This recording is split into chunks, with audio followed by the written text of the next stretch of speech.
Hello everyone. Today we will talk about how to fix the app of Exness. We will go to settings. Then we click on apps.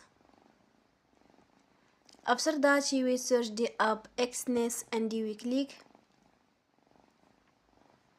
Then you will on for stop. After that you will go to storage. Then we click on clear cache. You will go to Play Store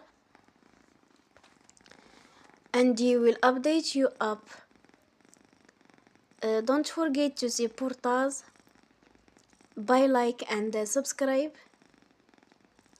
See you next time and thank you for watching.